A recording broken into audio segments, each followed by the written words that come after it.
Mendeleev के table का merits क्या था, डिमेरिट्स क्या था, ड्रॉबैक्स क्या था, है ना। हम बात करें मेरिट्स का या कंट्रीब्यूशन क्या था इसका, तो Mendeleev classified elements into group of similar properties. So he generalized the study of all the elements known at that time into merely group of eight groups. तो उस समय जो एलिमेंट्स थे उस सारे एलिमेंट को मात्र एक ग्रुप में डिवाइड कर दिया, 8 ग्रुप का स्टडी कर लो आप, सबका स्टडी हो गया, तो एक अच्छी बात है। दूसरा ये था कि he left gap for undiscovered elements, है ना। जब अरेंजमेंट कर रहे थे तो हुआ क्या कि कंटिन्यूअस यदि अरेंजमेंट किया जाए तो प्रॉपर्टी ग्रुप का मैच नहीं कर रहा था, तो बीच में गैप छोड़ दिया, है ना। अब दूसरे जो एलिमेंट था उसको आगे कोई अलग ग्रुप रख दिया और ये कहा कि ये यहाँ कोई नया इन्वेंशन कोई एलिमेंट का होगा फ्यूचर में, वो एलिमेंट यहाँ आवेगा, उसका प्रॉपर्टी ऐसा होगा, वो मैच कर गया, तो अच्छी बात है ना। तो Mendeleev left 3 gaps in his periodic table for undiscovered, ठीक है। मेंडलीफ लेफ्ट 3 गैप्स, अभी बुक देखने की जरूरत नहीं है, बोलेंगे आपको देखना था। Mendeleev left 3 gaps in his periodic table for undiscovered elements based on properties of other elements present in the same group. उसी ग्रुप के बाकी एलिमेंट को देखकर बताया कि ये प्रॉपर्टी इसका ऐसा होगा, ठीक है ना। और ऐसा क्यों किया इन्होंने? This allowed him to keep elements with similar properties in the same group without disturbing the order. ऐसा करने से हुआ कि सिमिलर प्रॉपर्टी का एलिमेंट एक ग्रुप में आ गया, ठीक है ना, बीच में गैप छोड़ देने से, ठीक है। और जो गैप छोड़ा उसका प्रॉपर्टी इन्होंने बता दिया ऊपर वाले नीचे वाले नेबरिंग एलिमेंट को देख करके कि ऐसा प्रॉपर्टी होगा, वो प्रॉपर्टी मैच कर गया। तो इनका दूसरा था कि गैस फॉर अनडिस्कवर्ड एलिमेंट, इनका मेरिट है। और prediction of properties of undiscovered element, ये भी अच्छी बात है। He predicted the properties of these elements on the basis of their position. Position के बेसिस पर प्रेडिक्शन कर दिया। नॉन मेटल के बीच में मान लो कि कार्बन है, नाइट्रोजन है, तो ये नॉन मेटालिक है, कार्बन से ज्यादा नॉन मेटालिक नाइट्रोजन है ना। अब कोई इसके ऊपर या नीचे कोई एलिमेंट आता है, नीचे आएगा तो थोड़ा मेटालिक हो सकता है, थोड़ा लेस नॉन मेटालिक होगा, ऐसा प्रॉपर्टी उन्होंने मैच कर बताया। हम आगे पढ़ेंगे डेल में कैसे चेंज होता है प्रॉपर्टी, पेरियोडिसिटी कैसे होती है, ये आगे पढ़ेंगे। He named these missing elements इक्का बोरॉन, क्योंकि ये बोरॉन के नीचे था तो इक्का बोरॉन नाम दे दिया इसका। इक्का एल्युमिनियम, एल्युमिनियम के नीचे गैप छोड़ा था तो इक्का एल्युमिनियम नाम दे दिया। इक्का सिलिकॉन, चूंकि सिलिकॉन के नीचे वो गैप छोड़ा था, है ना। और बाद में ये इक्का बोरॉन जो था वो स्कैंडियम हुआ, इन्वेंशन हुआ तो स्कैंडियम वहां पर आया, इसका प्रॉपर्टी मैच कर गया वो उस प्लेस से, है ना, जो उन्होंने बताया था। और इक्का एल्युमिनियम गैलियम कहलाया बाद में, और इक्का सिलिकॉन की जगह जर्मेनियम आ गया, ठीक है ना। इनका मेरिट था। और सबसे बड़ा इनका मेरिट था करेक्शन ऑफ एटॉमिक मासेस, है ना। उस समय में कोई एडवांस मेथड नहीं था एटॉमिक मास को करेक्ट करने का, है ना। अब तो बहुत सारे एडवांस टेक्निक है जिससे एटॉमिक मास करेक्शन होता है। इन्होंने उस समय में एटॉमिक मास बहुत सारे गलत थे उसको करेक्ट कर दिया, है ना। और उसका एग्जांपल था, कुछ याद कर लोगे, पूछता है लोग, बेरिलियम, इंडियम, गोल्ड, प्लैटिनम, ये सब था, है ना। इसका करेक्शन किया इन्होंने by placing strictly on the basis of similarity in their properties. Properties इनका कैसे सिमिलर होगा ग्रुप में, इसे अरेंज किया और उसका आधार पर कहा कि नहीं एटॉमिक मास ये नहीं होगा, और सही था, वो करेक्शन का सही पाया गया, ठीक है ना। इसके लिए एक दो एग्जांपल में, हालांकि तुमको उतना डेप्थ से पढ़ना नहीं है, लेकिन आपको हम बता रहे हैं कैसे करेक्शन किया था इन्होंने बेरिलियम का। देखो बेरिलियम जो था ना, पहले बेरिलियम का मास पहले ऐसा, इसके पहले तक जो इनकरेक्ट मास था 13.5 बताया गया था। कितना? 13.5 ऐसा बताया गया था, है ना। 13.5 मार्क्स देने के बाद देखो कार्बन का 12 होता है और नाइट्रोजन का 14 होता है, ठीक है ना। तो यहाँ समझ लो एक बात कि कैसे इन्होंने करेक्शन किया था, हालांकि उसी बाकी बुक पे कुछ है नहीं ऐसा, कैसे करेक्शन किया था। तो कार्बन का एटॉमिक मास नंबर 12 है, मास माने एटॉमिक मास 12 है, और नाइट्रोजन का 14 है। अब बेरिलियम का 13.5 है, तो बेरिलियम इसके बीच में आना चाहिए, 13.5 इसके बीच में आना चाहिए, ठीक है ना। कार्बन जो है ना नॉन मेटल है, नाइट्रोजन मोर नॉन मेटालिक है। अब बेरिलियम जो होता है ना, ये मेटलोइड जैसा है, मतलब वीक मेटल है, कहो वीक मेटालिक कैरेक्टर का है, तो प्रॉपर्टी मैच नहीं किया। यहाँ जो जिसको भी आना चाहिए उसको more non metallic than carbon होना चाहिए था। तो इन्होंने कहा कि नहीं, हमारा जो अरेंजमेंट है वो सही है, इसका प्लेस गलत है, ये प्लेस इसका नहीं होना चाहिए, क्लियर हुआ, इसका प्लेस ये नहीं होना चाहिए, ठीक है ना। फिर उन्होंने क्या किया, देखा कि बेरिलियम है और बोरॉन है ना। करेक्शन की किसका हमने बताया था आपको, बेरिलियम का करेक्शन इन्होंने किया था, है ना। अच्छा, बोरॉन का एक लिथियम है, लिथियम एटम नंबर 3 होता है लिथियम, और दूसरा इन्होंने कंसीडर किया बोरॉन को, बोरॉन, है ना। तो लिथियम का 7 होता है और बोरॉन का 11 होता है, राइट। बेरिलियम जो है ना, ये लिथियम से थोड़ा सा ज्यादा मेटालिक है और बोरॉन से थोड़ा कम है, ठीक है ना। तो इन्होंने कहा कि बेरिलियम को यहाँ होना चाहिए, इसके बीच में होना चाहिए, इसके प्लेस को दे दिया यहाँ पर, और इसका एटॉमिक मास जो होना चाहिए दोनों का एवरेज होना चाहिए। तो 7 + 11/2 9 आवेगा। तो इस तरह से इनका कहना था कि बेरिलियम का एटॉमिक मास 13.5 नहीं है, वो गलत है। सही एटॉमिक मास क्या है? 9 है। और कैसे उन्होंने प्रेडिक्ट किया? On the basis of properties, है ना। पोजीशन चेंज किया, अब पोजीशन देखकर एटॉमिक नंबर निकाला, मास निकाल दिया, अब मास सही आया बाद में, ठीक है। तो इस तरह से इन्होंने गोल्ड का भी चेक किया, प्लेटिनम का चेक किया, इंडियम का एटॉमिक मास करेक्ट किया था। क्लियर हो गया? इनका मेरिट था ऐसा, समझ गया पीछा, ठीक है। क्लियर हो गया? ये पॉइंट उस दिन जल्दीबाजी में एक्सप्लेन नहीं कर पाए थे क्योंकि काफी थके हुए थे, दिन भर दूसरे जगह थे, थोड़ा सा आए तो कल क्लास में समझ में आया ना, पढ़ाई सो काफी थके हुए थे, हमको लगा कि ठीक से नहीं पढ़ा पा रहे हैं, है ना। तो शायद ये टॉपिक छोड़ दिए थे, तो सोचा इसको एक्सप्लेन कर देते हैं। अब क्लियर हो गया? बाकी सब तो समझ में आ गया था जो पढ़ाया था आपको। अच्छा, इनका ड्रॉबैक क्या था? सबसे बड़ा इनका ड्रॉबैक था एनामेलस स्फीयर का, है ना। एनामेलस स्फीयर में क्या था? देखो, आर्गन है मान लो और पोटेशियम है ना। आर्गन का 39.9 है, पोटेशियम का 39 होता है, ठीक है ना। ऐसे ही एक और पेयर है कोबाल्ट और निकेल, कोबाल्ट और निकेल 58.6 इसका है और इसका 9 होता है, करीब 58.9 एटॉमिक मास। दूसरा था टेरुलियम और आयोडीन, टेरुलियम और आयोडीन, ठीक है ना। तो टेरुलियम का था 127.6, इसका 126.9 के आसपास होता है, ठीक है। तो इनका लॉ था मेंडलीफ का कि the physical and chemical properties of elements are periodic function of their atomic masses. इसका मतलब हुआ कि when elements are arranged in increasing order of their atomic masses, elements having similar properties are repeated after regular interval. तो law तो क्या कर रहा है कि elements are arranged on increasing order of atomic masses, लेकिन यहाँ इन्होंने क्या किया? डिक्रीजिंग ऑर्डर एटॉमिक मास हो गया ना, बोलो। हायर एटॉमिक मास पहले आ गया, इसको बाद में आना चाहिए था।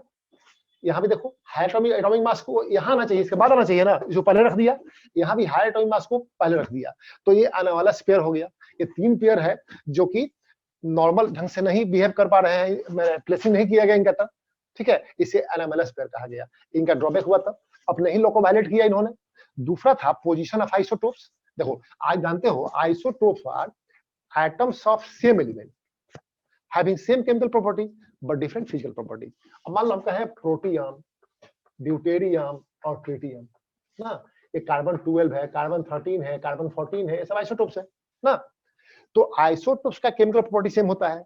इन्होंने क्या किया कि आइसोटोप को एक ही प्लेस पर रख दिया, इसलिए रखा कि उसकी प्रॉपर्टी सेम है। लेकिन लॉ क्या है? when elements are arranged in increasing order of atomic masses, तो एटॉमिक मास का जब इंक्रीजिंग ऑर्डर होगा तो तीनों को तो 3 प्लेस मिलना चाहिए ना, डिफरेंट प्लेस मिलना चाहिए, because they have different atomic masses. तो ड्रॉबैक हुआ इनका, ठीक है। क्लियर हुआ?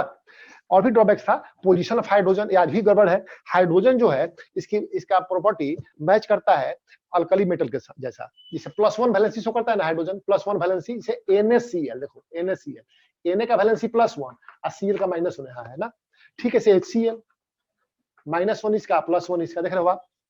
तो ये अल्कली मेटल जैसा इसका प्रॉपर्टी लग रहा है।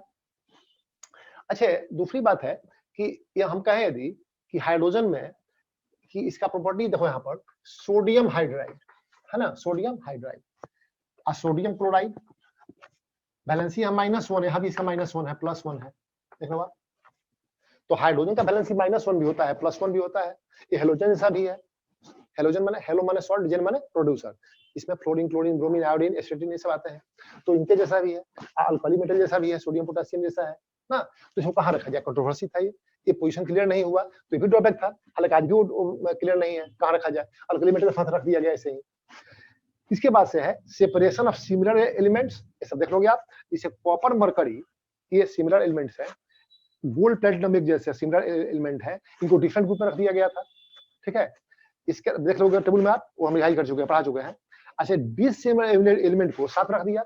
इसे क्वाइनेज मेटल था, इसे कॉपर, सिल्वर, गोल्ड है, कॉपर, सिल्वर, गोल्ड है, क्वाइनेज मेटल है। इसको रख दिया अल्कली मेटल के साथ, देखो 1 वाले में रख दिया है अल्कली मेटल के साथ। देखो गोल्ड है ना, यहाँ गोल्ड, लिथियम, सोडियम, पोटेशियम के साथ गोल्ड है, देख रहे हो आप ना। सेकंड वाला में, सेकंड ग्रुप माने 1 का बी, 1 ग्रुप का बी के नीचे देखो, बी में देख रहे हो अपना, देख रहे हो आप। नहीं मिला। सिक्स सीरीज देखो, मैंने सेकंड सीरीज में सिक्स वाला पार्ट देखो, सिक्स पीरियड सिक्स मिला। हाँ पीरियड सिक्स है ना, यहाँ मिला ना। तो पोटेशियम सोडियम और गोल्ड में तो कोई प्रॉपर्टी मैच नहीं कर रहा है ना। तो ये गलत डिसिमिलर एलिमेंट को साथ रख दिया इन्होंने, तो इनका ड्रॉबैक था सब, है ना। और इलेक्ट्रॉन अरेंजमेंट के बेसिस पर एलिमेंट का अरेंजमेंट नहीं किया गया है, सब ड्रॉबैक था। इसे देख लोगे आप अब, ठीक है। वो अनामलस पेयर याद कर लोगे, ठीक है। आइसोटोप वाला लिख दोगे और एक दे दोगे पोजीशन ऑफ आइसोटोप दे सकते हो, और एक दे सकते हो कोई एक दूसरा दे दो, आप चलेगा, है ना। अब आते हैं मॉडर्न टेबल में, है ना। देखो जरा मॉडर्न टेबल में क्या था कि हेनरी मोसले थे, इन्होंने ऐसा सोचा कि एटम्स के न्यूक्लियस में जो चार्ज होता है, न्यूक्लियर चार्ज, वो मोर फंडामेंटल प्रॉपर्टी है। न्यूक्लियर चार्ज कितना होता है, नंबर ऑफ प्रोटॉन्स के इक्वल होता है, इस पर डिस्कस कर चुके थे आपको डिटेल में हम लोग, है ना। तो इन्होंने एटॉमिक नंबर को कहा कि ये मोर फंडामेंटल प्रॉपर्टी है, और इसके आधार पे उन्होंने क्लासिफिकेशन किया। तो इनका लॉ सिर्फ इतना था। मोसले का लॉ क्या था, मेंडलीफ का लॉ क्या था, when elements are arranged in increasing order of the atomic masses, elements having similar properties are repeated after regular intervals. Law form हो दिया कि the physical and chemical properties of elements are periodic function of their atomic masses. इन्होंने क्या किया, ये law दिया कि the physical and chemical properties of elements are periodic function of their atomic number. इसका मतलब ये हुआ कि when elements are arranged in increasing order of their atomic masses, elements having similar properties are repeated after regular interval. Simple. तो ये atomic number के basis पर इन्होंने एक्सटेंड किया, और ऐसा करने से देखो कितना एडवांटेज हुआ, है ना। देखो आर्गन का एटॉमिक नंबर होता है 18, कितना होता है 18, अब पोटेशियम का होता है 19, ठीक है। तो अब एनामेलस पेयर नहीं रह गया, ये increasing order of atomic number पर अरेंज हो गया ना, क्लियर हो गया, ठीक है। सिमिलरली इसका होता है कोबाल्ट का 27 और निकल का 28, तो इंक्रीजिंग ऑर्डर एटॉमिक नंबर आ गया, तो ड्रॉबैक दूर हो गया इसका, ठीक है। ऐसे ही इसका होता है 52 टेलुरियम का, आयोडीन का 53, ठीक है। तो ये भी प्रॉब्लम दूर हो गया, ठीक है। आइसोटोप्स की बात करते हैं। Isotopes are atoms of same element having same atomic number. Mass number इनका डिफरेंट होता है, एटॉमिक मास डिफरेंट होता है, लेकिन एटॉमिक नंबर सेम होता है। तो इसका एटॉमिक नंबर कितना है 1 1 1, इसका है 6 6 6। तो ये सबका एटॉमिक नंबर सेम है, तो एक प्लस रख सकते हैं, आप प्रॉपर्टी सिमिलर होती है। तो मॉडर्न टेबल के में ये सब प्रॉब्लम दूर हो गया, जो डिमेरिट्स था मोसले का टेबल का, वो सारा प्रॉब्लम दूर हो गया ना, जस्टिफाई हो गया इसका प्लेसिंग। ये सबसे इंपॉर्टेंट टॉपिक है, समझ लो आप। इनऑर्गेनिक केमिस्ट्री में आता है ये 11th 12th क्लास में। इनऑर्गेनिक केमिस्ट्री आजकल कोई पढ़ाता ही नहीं इस पेपर पढ़ना में, टीचर ही इसका नहीं है। और कारण ये है कि ऑर्गेनिक केमिस्ट्री से क्वेश्चन आएगा 33 दे देगा, फिजिकल से 34 दे दिया, इनऑर्गेनिक से देगा 22 मार्क्स का, 23 मार्क्स का, कोई 24 मार्क्स का। लेकिन जो अच्छे से पढ़ लिया इसको, वो 23 में 23 ला देगा, 24 ला देगा, इतना मार्क्स फेचिंग होता है ना। और रिजल्ट तय करता है ये। आईआईटी मेडिकल का एग्जाम जब होता है, जो अच्छे से इनऑर्गेनिक केमिस्ट्री पढ़े हुए हैं, वो रिजल्ट निकाल लेता है इसके बेसिस पे, है ना। चूंकि आसान है, अब कोई पढ़ता नहीं है डिटेल में, लोग पढ़ाता है कुछ को, कोई पहले खखन महतो थे पढ़ाते थे, he is now about 88 years old, तो नहीं ढंग से कर पाते हैं उतना, है ना।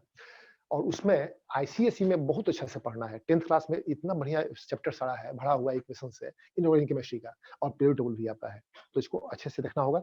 और थोड़ा लेंथी चैप्टर है, और इसमें समय बहुत लगता है, ईमानदारी से पढ़ाया जाए तो, समझ गया ना। और तुम लोग टाइम ही नहीं देना चाहते हो, ये दिक्कत है। The modern table, period table contains 18 vertical columns है, देख लो आप, 1 2 3 18 तक है। ऊपर देखो कॉलम दिया है ना ऊपर में, तो 18 वर्टिकल कॉलम्स इसमें है, ठीक है। इसे ग्रुप्स कहा गया, है ना। और आईयूपैक सिस्टम से international union of pure and applied chemist, ये एक ऑर्गेनाइजेशन है, इसने नेमिंग किया इसको 1 2 से लेके 18 तक। तो पहले इसका नेमिंग हम बताएंगे कैसे था पहले, है ना। और 7 हॉरिजॉन्टल रोज है, इसे पीरियड कहा गया, देख रहा हो रोज है, हॉरिजॉन्टल रोज समझ रहे हो ना। ये हो गया, ऐसे हो गया रोज, ऐसे रोज हो गया, ऐसे ये ग्रुप हो गया, ये वर्टिकल वाला जो है ये ग्रुप हो गया, ये पीरियड्स हो गया, क्या हो गया, हॉरिजॉन्टल रोज पीरियड्स हो गया। अब वर्टिकल रोज है वो ग्रुप हो गया, वर्टिकल लाइंस, है ना। तो earlier 18 groups were divided into 9 groups. पहले जो था ना, 18 ग्रुप को 9 ग्रुप में डिवाइड किया गया था। कैसे किया गया था, तो जरा 1 to 7 हो गया। अच्छा 1 to 7 में ए और बी कर दिया गया, तो 1A to 7A। अभी भी इस तरह से हम लोग पढ़ते हैं, और ये भी इंपॉर्टेंट है।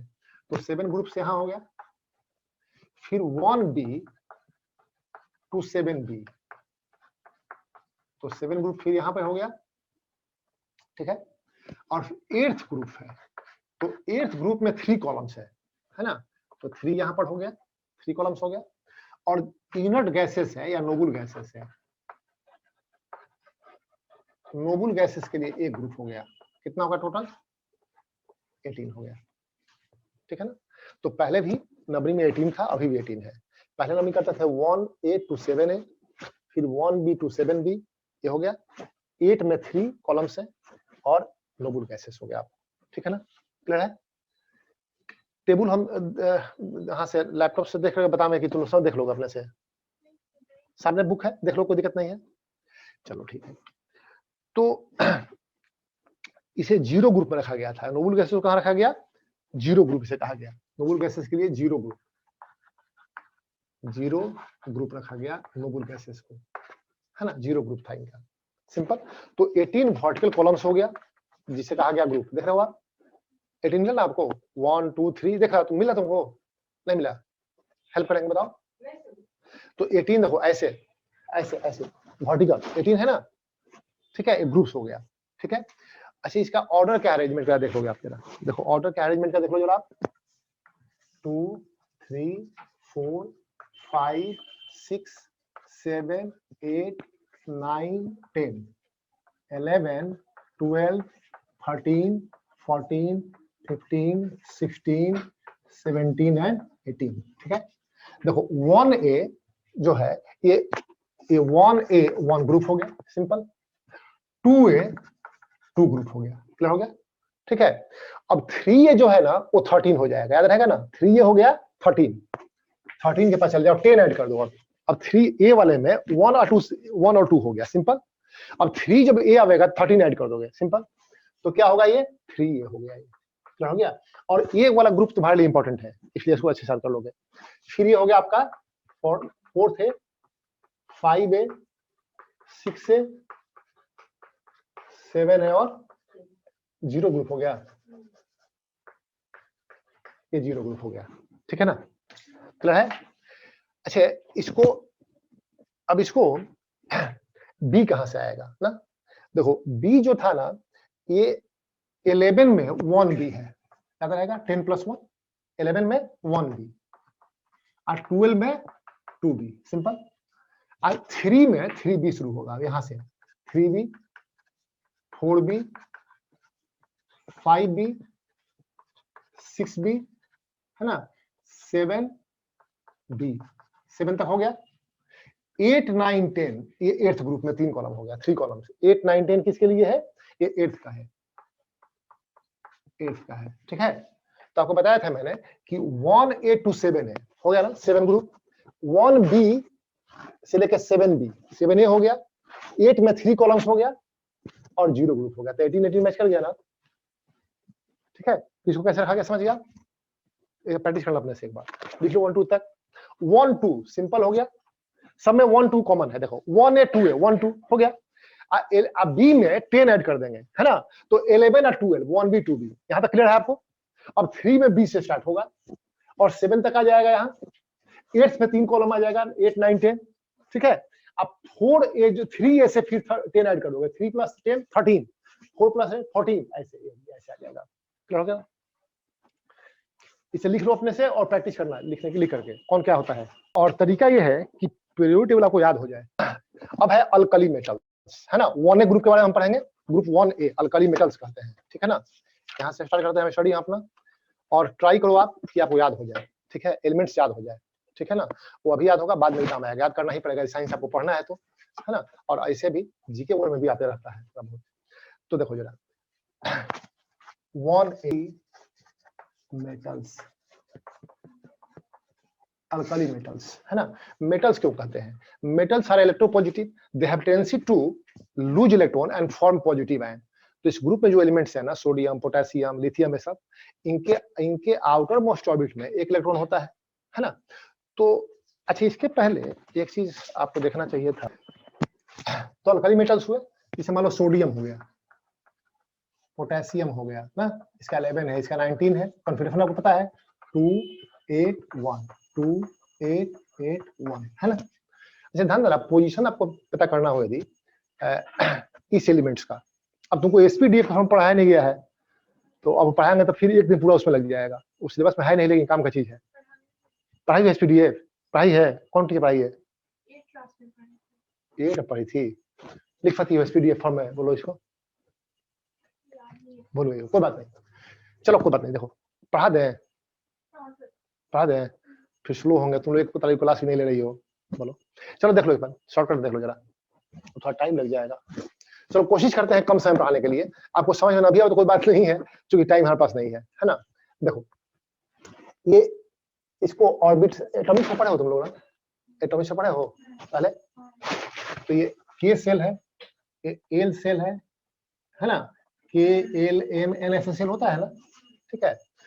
के का ऑर्बिट नंबर क्या होता है? 1 होता है, ठीक है। तो आप ऐसे समझो कि ये रोड नंबर 1 है। इलेक्ट्रॉन जो है ना उसको पता करना है एटम में। तो एटम सपोज करो आप कि पटना एटम है, पूरा शहर एक पटना हो गया। पटना में एविएशन रोड नंबर 1 में रोड में चले गए ना, या रोड नंबर 1 राजेंद्र नगर समझ लो, राजेंद्र नगर पूरा एक एटम हो गया। तो रोड नंबर 2 3 1 ऐसे है ना, तो ऑर्बिट नंबर हो गया रोड नंबर, ठीक है। हम कहे यदि ये लड़की है, क्या नाम है तुम्हारा?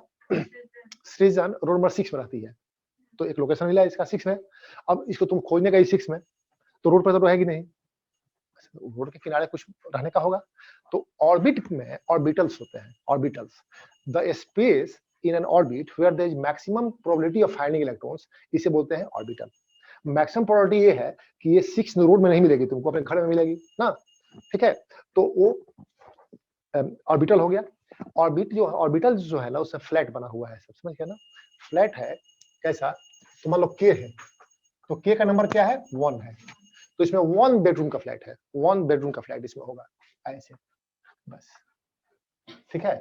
अब मान लो कि एल है, एल हो गया है ना। तो एल में 2 तरह का है, 1 बेडरूम फ्लैट भी होगा है ना, इसको एस कहा गया, क्या 1s कहा गया, इसे क्या कहा हमने? इसको 1 और एस हो गया, एस ऑर्बिटल हो गया, एस हो गया ऑर्बिटल। बड़े समझ लो जरा, तो एक दिन क्लास लग रहा है फालतू का, तुम लोग एक्स्ट्रा क्लास दोगे तभी वो मेकअप हो पाएगा। ये 1s हो गया, समझने की कोशिश करना। फिर मान लो यहाँ पर हम कहते हैं के के बाद एल सेल हो गया, ऑर्बिट में कितना है? 2 है, इसका कितना है? 2, ब्रैकेट में लिख रहे हैं 1 इसका हुआ नंबर, इसका नंबर क्या है? 2 है, हो गया। तो इसमें 2 तरह का फ्लैट है, 1 बेडरूम भी और 2 बेडरूम भी, है ना। तो ये हो गया 2s हो गया, 2 माने हो गया रोड नंबर, आई फ्लैट हो गया, माने ए ऑर्बिट हो गया, ए ऑर्बिटल हो गया, ऑर्बिट में 2 में एस ऑर्बिटल, है ना। और ऐसे ही एक और इसमें होगा, ऐसे 2 तरह का इसमें फ्लैट है, सॉरी 2 में 2 टाइप्स का फ्लैट है। एक है 1 का बॉक्स और फिर 3 बॉक्स, ऐसा हो गया, तो होगा 2p। ये क्या हो गया? 2p, सिंपल, ठीक है, 2p हो गया। अब हम आते हैं के एल एम, एम का ऑर्बिट में कितना है? 3, तो इसमें 3 टाइप्स का फ्लैट है। एक हो गया 1 बेडरूम का, ये हो गया 3s, क्या हो गया? 3s, इस टाइप का एक हो गया। फिर हो गया ये 3 बेडरूम का, 1 2 3, इसे कहा गया 3p, हो गया। क्योंकि आपको ये डिटेल आपको पढ़ना नहीं है, तो आप बहुत उसमें क्वांटम नंबर्स होते हैं, उतना डेप्थ में जाएंगे तो फिर वो कंफ्यूजन हो जाएगा। हमको पढ़ाना है बहुत कम समय में, तो आपको बात समझ में आ जाए बस, हो गया। और क्यों पढ़ा रहे हैं ये बताएंगे आगे आपको, इसी जरूरत आपको थोड़ा बहुत है। 3p हो गया। अब 3 टाइप का फ्लैट है, तो वो डी है, एस पी डी। डी जो है ना वो 5 बेडरूम, 1 2 3 4 एंड 5 बेडरूम का है, तो 3D हो गया। ये क्या हो गया? 3D हो गया, है ना। अब एन में आते हैं हम लोग, एन का नंबर क्या है? 4 है, तो इसमें 4 टाइप्स के फ्लैट्स हैं। ये जो अपार्टमेंट है इसमें इस जो रोड है इसके किनारे 4 टाइप्स के फ्लैट इसमें बने हैं अपार्टमेंट्स में। पहला है एस, पहला हो गया एस, 4s कहेंगे इसे, 4s सिंपल। फिर है 4p, देखो p जितना भी है ना p टाइप, वो 3 बेडरूम का ही है, 3 बॉक्स इसमें होगा, 3p हो गया। इसके बाद से है 4p ना, सॉरी 4p। फिर है 4d, 4d है ना, 4d 1 2 3 4 5, 4d। इसके बाद से है 4fd होगा, ये 7 होगा इसमें, है ना, 1 2 3 4 5 6 7 हो गया 4f, है ना। इससे ज्यादा की जरूरत नहीं पड़ेगी आपको, ठीक है, क्लियर हो गया। अच्छा, एक बॉक्स में एक पेयर रहेगा हस्बैंड वाइफ, तो 2 इलेक्ट्रॉन रहते हैं एक बॉक्स में, हो गया। अब मान लो जरा कि हम सोडियम का कॉन्फिगरेशन लिखना चाहते हैं, है ना, सोडियम का। तो कैसे लिखेंगे, है ना, देखो सोडियम का हम ऐसे लिखेंगे 1s2, 1s2 माने इसमें 2 इलेक्ट्रॉन चला गया, इसमें चला गया 2 इलेक्ट्रॉन्स, ऐसे एक ऐसे एक ऐसे, है ना, ठीक है। ये एक्चुअली स्पिन इलेक्ट्रॉन जो है ना स्पिन करता है, एक क्लॉकवाइज एक एंटी क्लॉकवाइज, इसलिए इसको चेंज कर देते हैं, ठीक है ना, ठीक है। हस्बैंड वाइफ का भी डिफरेंट होता है ना, ये कहेगा ये करना है तो मैं वो करना है, उल्टा चलता है ना, तो यहाँ पर भी स्पिन अलग होता है, ठीक है ना। तो ये हो गया 1s2, है ना, अथवा 2s2, 2s2, यहाँ पर भी 2 इलेक्ट्रॉन आएगा, ठीक है। अब है 2p, तो यहाँ खाली 2 भी लिख सकते हो, नहीं भी लिखो तो अभी 2p है। 2p जो है इसका कैपेसिटी कितने का है, 3 है ना, तो 6 का कैपेसिटी है, 6। ये भर सिंगल सिंगल, अब फिर पेयर हो गया इसका, कितना इलेक्ट्रॉन हो गया बोलो, 10 हो गया ना, ठीक है। अब इस 10 हो गया, अब 3s1 आ गया, 3s1, तो ये हो गया स्ट्रक्चर इसका ऑर्बिटल के फॉर्म में। अब क्लियर हो गया ना। तो लास्ट इलेक्ट्रॉन किस में गया है, एस में गया है, तो इसको बोलते हैं एस ब्लॉक एलिमेंट। तुमको मिला पढ़ाया गया होगा, इसमें एस ब्लॉक एलिमेंट आता है, समझ क्यों कहते हैं, समझ गया, जो लास्ट इलेक्ट्रॉन कहां गया है, एस में गया है, तो एस ब्लॉक एलिमेंट। क्लियर हो गया। ऐसे ही लास्ट इलेक्ट्रॉन यदि पी में जाए तो पी ब्लॉक एलिमेंट कहेंगे, लास्ट वाला डी में जाए तो डी ब्लॉक एलिमेंट कहेंगे, एफ ब्लॉक एलिमेंट ऐसे ही होता है, समझ गए। ये किसी एलिमेंट का आपको प्लेस पता करना है ना, पीरियोडिक टेबल में। तो एक तरीका ये है, देखो जरा कि इसमें आउटर मोस्ट ऑर्बिट में कितना इलेक्ट्रॉन है, बोलो कितना इलेक्ट्रॉन है आउटर मोस्ट ऑर्बिट में, 1 है, तो इसका ग्रुप होगा 1 है, सिंपल, क्या हो गया, ग्रुप 1 है, हो गया। और लास्ट इलेक्ट्रॉन किस ऑर्बिट में गया है, इसमें बोलो कौन ऑर्बिट में गया है लास्ट इलेक्ट्रॉन, थर्ड KLM में गया है, तो इसका पीरियड होगा थर्ड, पीरियड क्या होगा, थर्ड। तो ग्रुप हो गया और पीरियड हो गया, है ना। अब इससे आप टेबल में खोजो, मिल जाएगा, तो मॉडर्न टेबल निकालो, मॉडर्न टेबल, मान लो इसको निकालना है, इसका ग्रुप क्या होगा बताओ, ग्रुप क्या होगा, आउटर मोस्ट ऑर्बिट का इलेक्ट्रॉन बताएगा ग्रुप नंबर ऑफ इलेक्ट्रॉन कितना है, 1 है, आउटर मोस्ट ऑर्बिट ये हुआ, तो इसमें कितना इलेक्ट्रॉन है, 1, तो ग्रुप क्या होगा, 1a, ग्रुप क्या होगा, 1a, क्लियर हुआ। अब पीरियड क्या होगा, ऑर्बिट नंबर लास्ट इलेक्ट्रॉन का कितना पीरियड है, 4th पीरियड, देखो तो है 4th पीरियड, है ना, बोलो, ठीक है। तो देखो होता यह है कि जो हम ग्रुप में एलिमेंट रखते हैं ना, तो उसका आउटर मोस्ट इलेक्ट्रॉन सेम होता है, आइडेंटिकल इलेक्ट्रॉनिक कॉन्फ़िगरेशन होता है, ठीक है। तो आउटर मोस्ट इलेक्ट्रॉन पे वैलेंसी डिपेंड करता है, ये 1 इलेक्ट्रॉन लूज करके स्टेबल होगा, ये भी 1 इलेक्ट्रॉन लूज करके स्टेबल होगा, तो वैलेंसी सेम हो जाएगी, तो केमिकल प्रॉपर्टी सेम हो जाएगी, क्लियर हो गया ना। तो इसलिए एक ग्रुप में जितने एलिमेंट्स होते हैं सबकी केमिकल प्रॉपर्टी सेम होती है, क्लियर हो गया ना, ठीक है। आप निकाल भी सकते हो उसे कौन किस ग्रुप में है। अब रही बात कि हम कैसे इसको याद करें, है ना, देखो इसमें आता है हाइड्रोजन पहले है, हालांकि हाइड्रोजन अल्कली मेटल है नहीं, इसका प्लेसिंग कंट्रोवर्शियल है, लेकिन रखा गया है, तो हाइड्रोजन हो गया। इसके बाद क्या है, लिथियम है, फिर है सोडियम, ठीक है, इसके बाद क्या है, पोटेशियम है, फिर रुबिडियम और सीजियम है, रुबिडियम है, सीजियम है और फ्रांसियम है, है ना। तो इसमें से कम प्लीज ध्यान दो जरा, ये यहां तक तो याद कर ही लोगे आप, लेकिन रुबिडियम और पूछा जाता है, ठीक है ना।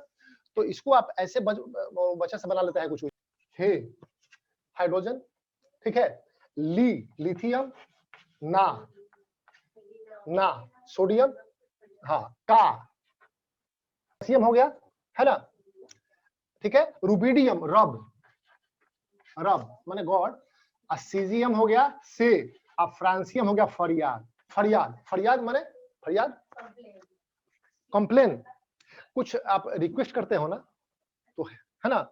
एक और लड़का बोला था हेलन कब से फरार, है ना, हेलन हीरोइन थी पहले, अभी भी है, सलमान खान की मदर है वो, है ना, स्टेप मदर, तो हेलन कब से फरार, है ना। तो अब हेलन ओल्ड एज हो गई है, तो उसको क्यों फरार कहा जाए, अच्छा नहीं लगेगा, तो चेंज कर दिया गया, हेलिना का रब से फरियाद, हे हाइड्रोजन, लिथियम, ना सोडियम,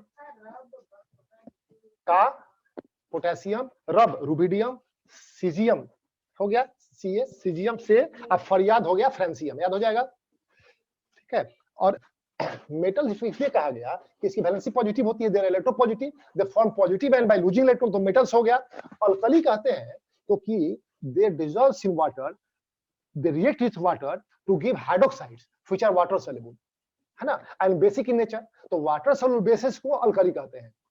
मेटल का ऑक्साइड या हाइड्रोक्साइड बेस है, यदि वाटर सॉल्युबल है तो अल्कली है, तो इनका ऑक्साइड या हाइड्रोक्साइड ये वाटर सॉल्युबल होता है, ये वाटर से रिएक्ट करते हैं and they gives hydroxides, metal hydroxide which are soluble in water, therefore example पड़ा अल्कली मेटल्स। क्लियर हुआ? हम बात करें ऑकरेंस का, तो they are very reactive elements, they do not occur free in the nature. Reactive है तो compound के फॉर्म पाया जाएगा, फ्री नहीं पाया जाएगा। हम बात करें इनके नेचर का, तो सॉफ्ट लाइट होते हैं, low melting point, low boiling point. Paneer है ना, पनीर जैसा सॉफ्ट है, सोडियम पोटेशियम, इसके साथ तो चाकू से काट सकते हो, ऐसे ऐसे से नाइफ से कट कर सकते हो आप।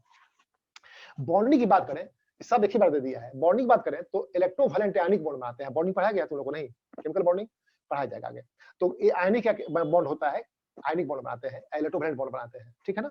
अच्छा, बात करें एक्शन ऑफ एयर, तो चूंकि हाईली रिएक्टिव है, देखो सोडियम है तो ऑक्सीजन से रिएक्ट करेगा। इतना रिएक्टिव होता है सोडियम, पोटेशियम है सब, कि आप इसे रख दो बाहर में प्लेट में तो तुरंत आग पकड़ लेगा, बर्न करने लगेगा, ऑक्सीजन से रिएक्ट कंबाइन कर लेगा, है ना। इसे केरोसिन ऑयल में डुबा के रखते हैं, डीप कर दो केरोसिन ऑयल में, ताकि एयर से कांटेक्ट न रहे। तो एटमॉस्फेयर में इसे रखा जाएगी तो ये एयर से कंबाइन कर लेगा, देखो जरा, और बनाएगा सोडियम ऑक्साइड। सोडियम की वैलेंसी 2 होती है तो Na2O बनाएगा। अब बैलेंस कर लो इसे आप, सोडियम 2 तो 2 कर दे, ऑक्सीजन 1 बैलेंस हो गया। अब 2 से मल्टीप्लाई कर दो, चूंकि एटॉमिक फॉर्म में है, तो 4 2 2 हो गया बैलेंस, ठीक है। अच्छा, एटमॉस्फेयर में मॉइस्चर है, और सोडियम इसका ऑक्साइड जो है ना हाईली सॉल्युबल वाटर में, तो ये Na2O मॉइस्चर से कंबाइन कर लेगा, बनावेगा मेटल हाइड्रोक्साइड, NaOH बना देगा। क्या बनाएगा? NaOH बना देगा, ठीक है। तो ये तो अल्कली है, हाईली बेसिक है। एटमॉस्फेयर में CO2 गैस है, तो CO2 से कंबाइन कर लेगा, तो NaOH प्लस CO2, ठीक है। तुम लोग को एसिड एनहाइड्राइड पढ़ाए थे, बेसिक केमिस्ट्री पढ़ाए थे शुरू में, स्टार्टिंग में याद होगा। तो कार्बोनिक एसिड का एसिड एनहाइड्राइड है, ये कार्बोनिक एसिड है ना, इसमें से वाटर माइनस कर दो, H2O, क्या बचेगा? CO2 बचेगा, ठीक है। एसिड एनहाइड्राइड, एसिड, इसका ये क्या है? Acid anhydride. एसिड मतलब acid, an means minus, hydride means water, acid minus water. तो कार्बन डाइऑक्साइड कार्बोनिक एसिड का एसिड हाइड्राइड है, तो ये रिएक्शन जो होगा ना, आप समझो कार्बोनिक एसिड रिएक्ट कर रहा है, तो कार्बोनेट बनाएगा। कार्बोनिक एसिड तो कार्बोनेट बनाता, H2CO3 होता तो कार्बोनेट बनाता ना, ये बनाएगा कार्बोनेट। ये देगा Na2CO3 अब प्लस देगा H2O, प्लस देगा H2O, यहाँ बैलेंस कर लो, ठीक है। इस तरह से पोटेशियम भी यदि हो, जनरल रिएक्शन हो गया, एम के फॉर्म में भी दिया है तो उसका मतलब नहीं है। पोटेशियम रहेगा तो K2O बना देगा, K2O फिर KOH बना देगा, KOH K2CO3 बना देगा। क्लियर हो गया? तो इस तरह से हाईली रिएक्टिव होते हैं, एयर से भी कंबाइन कर लेते हैं और डिफरेंट प्रोडक्ट्स बना देते हैं। दूसरी प्रॉपर्टी इनकी, दे react with water, they react with water. अब सोडियम यहाँ पर है, इसको वाटर से रिएक्ट कर देते हैं, ये दे देगा मेटल हाइड्रोक्साइड प्लस हाइड्रोजन। पढ़े हुआ हाइड्रोजन चैप्टर पढ़ा हो गया, ये देगा सोडियम हाइड्रोक्साइड प्लस हाइड्रोजन देगा। बैलेंस करना है, बताए थे आपको, H2O2, इसको एटॉमिक फॉर्म लिख देते हैं, अब बैलेंस करते हैं। तो अब देखो सोडियम 1 तो 1, H यहाँ 2 तो 2, ऑक्सीजन एक, बैलेंस है ना। सिर्फ लाना है मल्टीपल फॉर्म में, 2 से मल्टीप्लाई कर दो, 2 2 2 2 हो गया बैलेंस। तो they react with water to give their hydroxides, जो कि अल्कली है, एंड हाइड्रोजन गैस देता है। क्या देता है? हाइड्रोजन गैस देता है। क्लियर हो गया? और they react with dilute acids to give hydrogen. अब सोडियम को रिएक्ट करा दो आप डाइल्यूट HCl से, एसिड कैसा होगा? डाइल्यूट होगा, याद रहेगा ना, डाइल्यूट एसिड से, है ना। तो देता है ये सॉल्ट देगा। सॉल्ट कैसे बनता है? एक मेटल, आप यहां से एसिडिक रेडिकल आएगा, non metallic radical, chloride, bromide, iodide, sulphate, nitrate, minus वाला सब है वो एसिडिक रेडिकल है। ये तुम लोग को 1.5 महीना 2 महीना यही पढ़ाए हैं, बेसिक केमिस्ट्री याद होगा, वो यूट्यूब पर डाले हुए हैं, उस देखो ठीक से देखोगे, बेसिक केमिस्ट्री है वो, है ना। तो ये देगा NaCl, NaCl हो गया सॉल्ट, अब प्लस दे देगा ये हाइड्रोजन, बैलेंस करना है, H लिख देगा, बैलेंस कर देगा। सोडियम 1 तो 1, क्लोरीन 1, हाइड्रोजन 1, बैलेंस है ना। सिर्फ 2 से मल्टीप्लाई कर दो, ताकि एटॉमिक फॉर्म में है, लाना है मॉलिक्यूलर फॉर्म में, 2 यहाँ होना चाहिए, तो यहाँ पर 2 2 यहाँ भी 2, बैलेंस हो गया। इस तरह से they react with air, oxygen in the air, they react with water, they react with acids, है ना। याद रखो, they are strong reducing agents. Reducing agent किसे कहते हैं? आप पढ़े होंगे पहले, जो दूसरे को रिड्यूस करे। रिडक्शन है क्या? लॉस ऑफ ऑक्सीजन, है ना, गेन ऑफ हाइड्रोजन, या गेन ऑफ इलेक्ट्रॉन भी रिडक्शन है। तो मेटल जो है ना, ये सोडियम है, देखो ये एक इलेक्ट्रॉन लूज कर दे तो इसका ऑक्टेट पूरा हो जाएगा ना, जिसका आउटर मोस्ट ऑर्बिट में 8 इलेक्ट्रॉन हो, इनर्ट गैस ऐसा स्टेबल होता है। तो to become stable they lose 1 electron. तो ये पहले क्या था, 281 था इसका, एक इलेक्ट्रॉन लूज करेगा तो क्या बनेगा, 28 बनाएगा। ये हीलियम जैसा हो, नियोन जैसा स्ट्रक्चर हो गया इसका। नियोन का स्ट्रक्चर क्या होता है, नियोन 10 होता है ना, 28 है ना, नियोन है, हीलियम है, सब इनर्ट गैस है, आर्गन है, दे do not react with other elements, इसलिए इसको इनर्ट कहते हैं। सभी एलिमेंट्स की टेंडेंसी होती है कि हम इनर्ट गैस जैसा बन जाए। उसने क्या करेगा, तुमको पता है कि कोई लड़की साइंटिस्ट बनी है तुम्हारे यहाँ से, कोई आईएएस बनी है, कोई अच्छा की है, पता करते हुए कहाँ पढ़ती थी, कौन स्कूल में पढ़ती थी, किस टीचर से पढ़ती थी ना, वो कितने घंटे पढ़ती थी, कौन कौन बुक पढ़ती थी। तो ये एलिमेंट्स भी ऐसा करते हैं कि इनर्ट गैस जैसा बनना चाहते हैं। कैसे बनेंगे भाई? तो हीलियम में एक एक्सेप्शन है, उसमें एक ही ऑर्बिट है, एक ही सेल है और उसमें 2 इलेक्ट्रॉन होता है, तो स्टेबल है। तो किसी भी एलिमेंट में यदि एक ही सेल हो और उसमें 2 इलेक्ट्रॉन हो तो स्टेबल होगा। अब बाकी केसेस में क्या होगा, to become stable there should be 8 electrons in the outer most shell. तो आउटर मोस्ट में 8 इलेक्ट्रॉन करने के लिए एक इलेक्ट्रॉन लूज कर दिया, तो एक जब लूज कर देगा तो Na प्लस बना देगा ना, एक इलेक्ट्रॉन लूज कर दिया तो +1 चार्ज कर जाएगा। एटम में जितना प्रोटॉन है उतना इलेक्ट्रॉन है, एक प्रोटॉन पे +1 चार्ज और एक इलेक्ट्रॉन पे -1 चार्ज, है ना। तो प्लस चार्ज माइनस चार्ज पहले बैलेंस है, चार्ज यहाँ 0 था, और जब एक इलेक्ट्रॉन लूज कर दिया तो 1 प्लस चार्ज एक्सेस हो गया ना, तो +1 चार्ज यहाँ पे आ जाएगा, ठीक है ना। अच्छा अब देखो, तो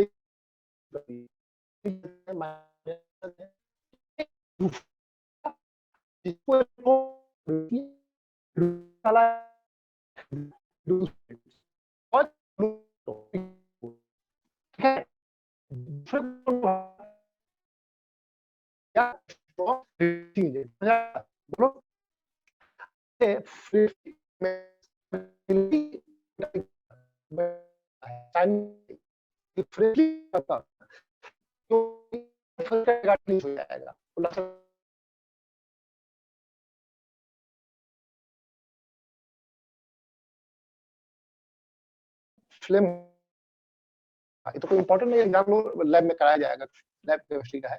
क्वेश्चन नाम पूछता है सोडियम पोटेशियम, याद रखना सोडियम गोल्डन येलो फ्लेम देता है, बर्न करो फ्लेम में जो है गोल्डन येलो फ्लेम होगा। और लाइलेक लाइट येलो कलर होता है, लाइलेक लाइट वायलेट कलर होता है। लाइलेक फ्लेम होता है किसका, पोटेशियम। क्लियर हो गया। अच्छा, they are obtained by electrolysis of their salt in the molten state. Metals का एक्सट्रैक्शन करते हैं, हो गया, मेटलर्जी कहते हैं। तो बहुत सारे मेथड्स हैं। तो आयन इस ये सब मेटल को निकालना हो ना, तो जैसे सोडियम क्लोराइड है, सोडियम ब्रोमाइड है। हाँ बोलो sir, your video is of हो गया। यस सर, एक दो सेकंड में आ जाएगा। Okay sir. और सबसे ज्यादा पावर का लिए है इसका नेट का स्पीड जो है हाई पावर, तभी प्रॉब्लम होता है। 30 सेकंड 40 सेकंड के लिए वो बीच में कट कर देता है।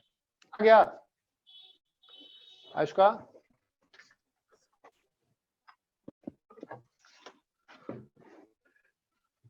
तो इसको यदि निकालना हो तो इसके सॉल्ट का इलेक्ट्रोलिसिस करके निकालते हैं, वो मेथड है, आप पढ़ोगे 10 क्लास में। तो ये आपका खत्म हुआ। सेकंड है आपका, थोड़ा सा क्या टाइम हुआ है, क्या टाइम हुआ था?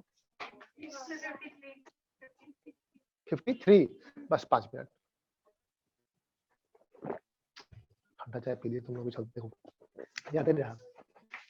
आयुष का आ गया, आयुष का बस 5 मिनट का है, ओनली 5 मिनट। तो ये बहुत बड़ा चैप्टर है और तुम लोग हम चाहते हैं कि इसको अच्छे से पढ़ावें, क्योंकि ये बोर्ड एग्जाम में भी ये चैप्टर पढ़ना है, समझ गए ना। देखो सेकंड है अल्कलाइन अर्थ मेटल। देखो सेकंड है alkaline earth metal. Earth metal, देखो इसे मेटल कहते हैं।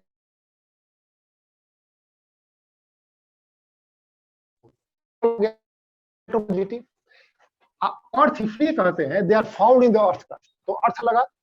और अल्कलाइन है क्योंकि इनका ऑक्साइड या हाइड्रोक्साइड भी वाटर में पार्शियली सॉल्युबल है और वीक अल्कली देता है, तो अल्कलाइन लगा, तो नाम पड़ा अल्कलाइन अर्थ मेटल। हो गया, नाम क्या पड़ा, अल्कलाइन अर्थ मेटल। ठीक है, इसमें आता है देखो बेरिलियम सेकंड ए, है ना।